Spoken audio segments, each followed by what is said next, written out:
Welcome students. बेटा आज हम कक्षा 7 सुगंधा का पाठ 3 सिंदबाद के बारे में जानेंगे। पहले हम इसके लेखक परिचय के बारे में जान लेते हैं। इनके लेखक हैं कन्हैयालाल नंदन, वरिष्ठ पत्रकार, साहित्यकार, मंचीय कवि और गीतकार। मंचीय का अर्थ होता है इन्हें मंच अर्पण किया है, मंच लेखन भी किया है। नाटक वगैरह जो मंच पे प्रदर्शित किए जाते हैं ना, उनका लेखन भी इन्होंने किया है। इनका जन्म 1 जुलाई 1933 ईस्वी को उत्तर प्रदेश के फतेहपुर जिले के परसदेपुर गांव में हुआ। कहानी लेखन व पत्रकारिता के अलावा कई पुस्तकों का भी संपादन भी इन्होंने किया। धर्मयुग, सारिका, पराग, दीनमान और संडे मेल के ये संपादक रहे। ये सारी जो धर्मयुग, सारिका, पराग, दीनमान, ये सारी पत्रिकाओं के नाम है बेटा। इन्हें पद्मश्री और नेहरू फेलोशिप पुरस्कार मिले। इनकी प्रमुख कृतियां हैं, कृतियों का अर्थ होता है रचनाएं। समय की दहलीज, अमृता शेरगिल, अंतरंग साक्षात्कार, धरती के लाल गुलाबी चेहरे, गुजरा कहाँ कहाँ से। इनका निधन 25 दिसंबर 2010 को नई दिल्ली में हो गया था। शब्द बोध, वर्ड पावर। अरसा समय, अरसा का अर्थ होता है समय, बोलते हैं कितने अरसे बीत गए। तिजारत व्यापार, ये उर्दू के शब्द हैं। मशविरा राय या सलाह। निहायत बिल्कुल। तशरीफ बैठना। बेटा इसमें सारे उर्दू भाषा के शब्द यूज हुए हैं, ठीक है। आनन फानन जल्दी जल्दी। नमूदार प्रकट होना या सामने आना। ओहापोह दुविधा या असमंजस। काफिला समूह या झुंड। माजरा मुद्दा। जिल्लत तवालत बहुत ही बुरी तरह से अपमान होना। हिफाजत सुरक्षा। हैरत आश्चर्य। दहशत डर या भय। अजीज तंग। अजदहों अजगरों। हंगामा खेज हलचल भरी। बेजानियत निर्जीवता या निष्प्राण होने का भाव। जान में जान आना, ये एक मुहावरा है। जान में जान आना क्या है? एक मुहावरा, यानी संतोष होना, तसल्ली होना। घोट जाना, ये भी मुहावरा है बेटा। घोट जाना ये भी मुहावरा है, इसका अर्थ है हड़प लेना। होश फाख्ता होना, ये भी एक मुहावरा है। होश फाख्ता होना, बहुत अधिक डर जाना।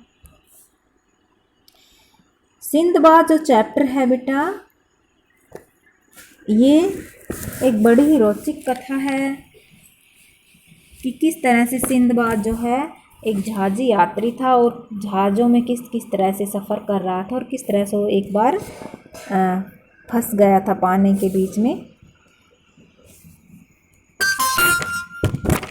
सिंदबाद बहुत ही गरीब आदमी से एक बहुत अमीर आदमी बना था। पहले वो एक मामूली सा सौदागर था, बाद में वह एक अमीर सौदागर बन गया था, ठीक है। सिंदबाद इंसानियत से भरा हुआ एक आदमी था। यह हर किसी के लिए काम करता था, इंसानियत की कदर करता था। बूढ़े, गरीब, औरत सभी लोगों की है मदद करता था।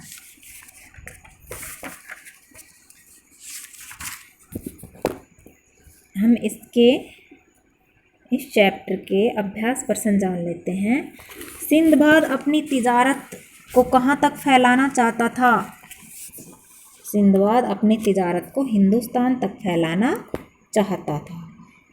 सिंदबाद को किस मार्ग द्वारा हिंदुस्तान जाने का मशवरा दिया?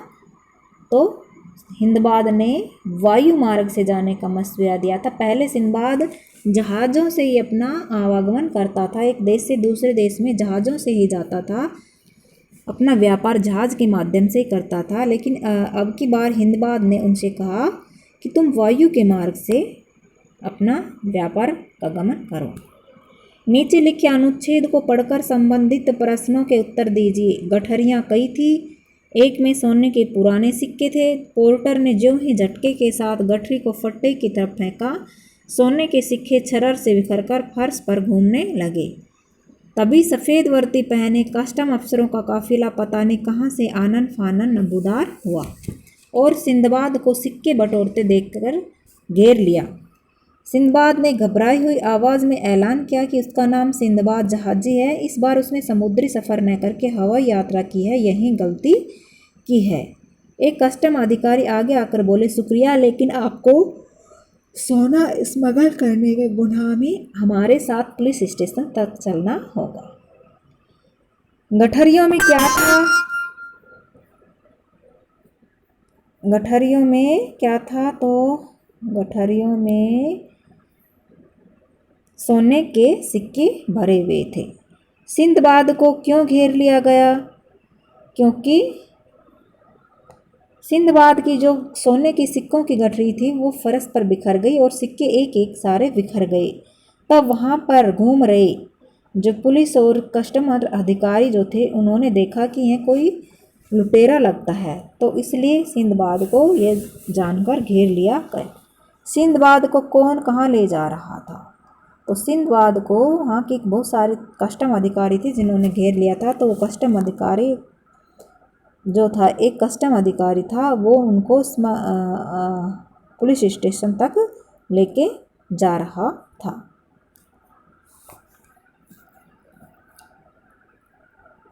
ग्रामर अंडरस्टैंडिंग जान लेते हैं। कोष्ठक में दिए गए शब्दों के उचित प्रत्यय लगाकर वाक्य की पूर्ति कीजिए। तो देखो यहाँ है धन, व्यक्ति बुद्धिमान हो ये जरूरी नहीं। धन शब्द है, इसको उचित प्रत्यय लगाएंगे तो धन के वान प्रत्यय लगा देंगे, बन जाएगा धनवान। प्रत्यय शब्दों के पीछे लगती है और उपसर्ग शब्दों के आगे लगते हैं। फिल्म रंग में आमिर खान अभिनेता थे, तो रंग से हो जाएगा रंगा, आ प्रत्यय लग जाएगी। फिल्म रंगा में आमिर खान अभिनेता थे। सिंदबाद विज्ञान नहीं था, तो विज्ञान में एक प्रत्यय लगाने से हो गया वैज्ञानिक। माउंट आबू की प्राकृतिक छटा देखते बनती है, प्रकृति में एक प्रत्यय लगाने से बन जाएगा प्राकृतिक छटा देखने बनती है। मेरा मामा भाई सुप्रसिद्ध डॉक्टर है, तो मामा का हो जाएगा ममेरा। जयपुर में अनेक दर्शन स्थल है, दर्शन में ये प्रत्यय लगाने से हो जाएगा दर्शनीय।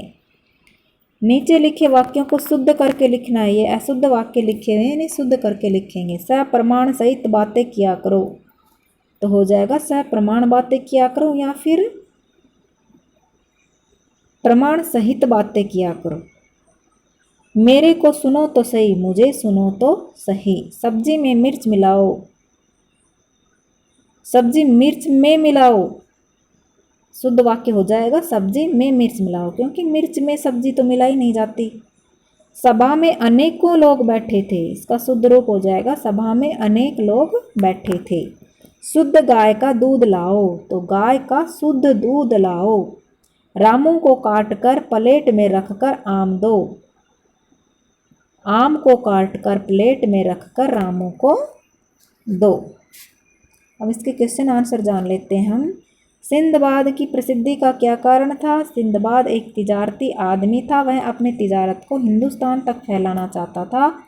उसने अपना नाम सिंदबाद जहाजी रख लिया था और वह जहाज में कई बार सफ़र तय कर चुका था।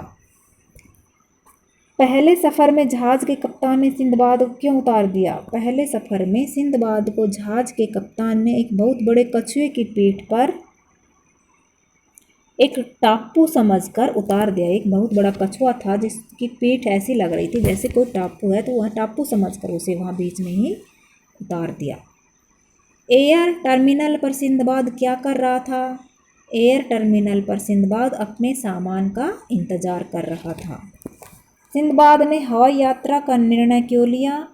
क्योंकि एक बार जहाज के कप्तान ने समुद्र के बीच में एक बड़े कछुए की पीठ को टापू समझकर उस पर उसे उतार दिया था। इन सारी मुसीबतों से बचने के लिए सिंदबाद ने हवाई यात्रा का निर्णय लिया। कुली के द्वारा बख्शिश मांगने पर सिंदबाद की क्या प्रतिक्रिया हुई? कुली के द्वारा बख्शिश मांगने पर सिंदबाद को हैरत हुई कि हिंदुस्तान का आदमी भिखमंगा कैसे हो गया। यह तो सोने की चिड़िया कहा जाने वाला देश था। विस्तार से बताइए कि होटल में सिंदबाद के साथ क्या क्या हुआ। सिंदबाद के साथ क्या क्या हुआ? सिंदबाद को होटल में ले जाया गया। सिंदबाद का वहाँ पर सामान उतार लिया गया। लिफ्ट में चढ़ाकर उसे ऊपर ले जाया गया। तो लिफ्ट का दरवाज़ा बंद होते ही सिंदबाद घबराया। लिफ्ट ऊपर को चल पड़ी। जितनी देर लिफ्ट ऊपर को चली सिंदबाद की सांस रुकी रही। वह घबरा गया था। दरवाज़ा फिर से खुला तो जान में जान आई। उसके बाद उसे कमरे में ले जाया गया। कमरा आलीशान था। उसका हाथ गलती से एक बटन पर लग गया। अचानक कमरे में आवाज़ें गूंजने लगी तो सिंदबाद की समझ में कुछ नहीं आ रहा था। उसने दहशत में आकर कमरे के सारे बटन दबा दिए। दहशत में डर के मारे। किसी के दबाने से तो बत्ती जली तो किसी के दबाने से पंखा, एक को दबाने से घंटी बजी, एयर कंडीशनर जला। इस तरह सिंदबाद जो है वो एक खिसियानी बिल्ली की तरह हो गया और उसके चेहरे पे पसीने आ गए और तोली से अपना मुंह पोंछने लगा। तब उसने बैरे से कहा कि अब मैं अपने वतन जाना चाहता हूँ। ठीक है। सिंदबाद ने भारत से वापस जाने का क्या कारण बताया? सिंदबाद हिंदुस्तान की तरक्की से अजीज आ चुका था। उसने बताया कि वह खोजने निकला था आदमी, लेकिन यहाँ तो मशीनें ज़्यादा बढ़ गई है, आदमी कम हो गए, हंगामे गाज जिंदगी हो गई है। हंगामे गाज का अर्थ हमने पढ़ा था ना, हंगामे गाज इसका मतलब होता है